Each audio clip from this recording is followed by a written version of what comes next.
در این میان ارباب دین انجمن آراستند تا درباره راه رهیدن از عیسی تصمیم بگیرند. همان روز شیطان در دل یهودای اسخریوتی که یکی از 12 پیرو عیسی بود جا بگرفت. او با ارباب دین برای محو عیسی عهد و پیمان کرد. عیسی از اورشلیم برفت و برای عبادت به کوه آلیویس برآمد.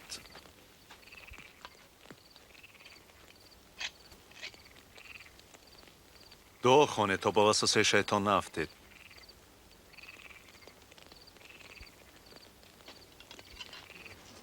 یهودای اسخریوتی عیسی را تنها به 30 پولی نقره فروخت. چون عیسی می‌دانست که وهله مرگ او برای گناهان آدمی نزدیک می شود، به نیایش آغاز کرد.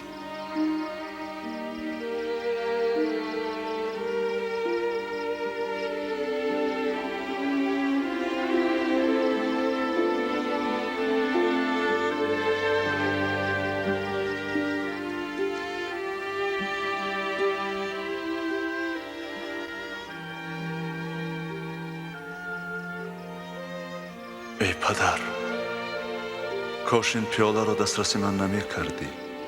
چاره چیست که این بیرون از اختیار من است،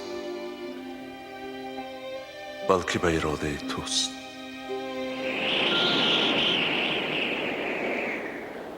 و آنگاه فرشته آسمانی حاضر شد تا عیسی را تقویت نماید. و عرق جبین عیسی مثل قطره های کلان خون بر روی زمین چکید.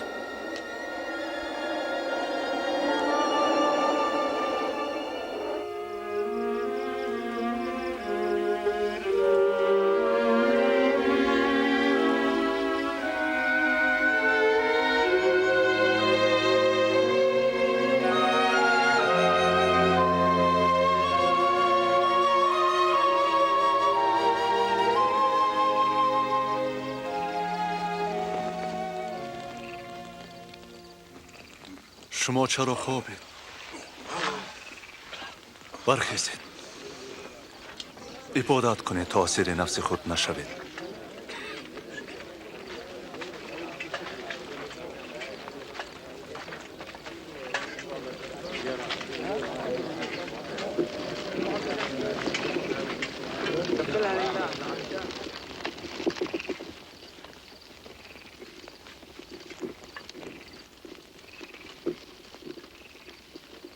ای یهودا،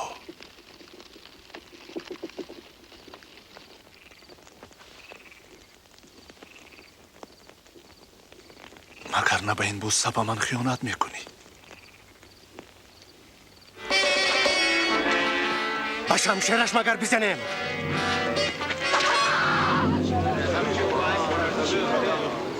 محبوسش کنید. همین کافی است.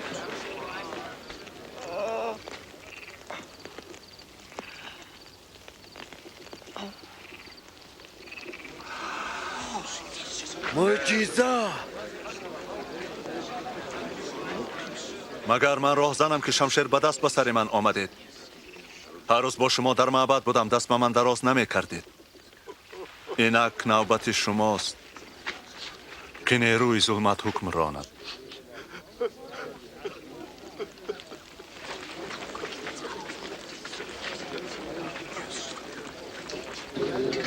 زندان کنید.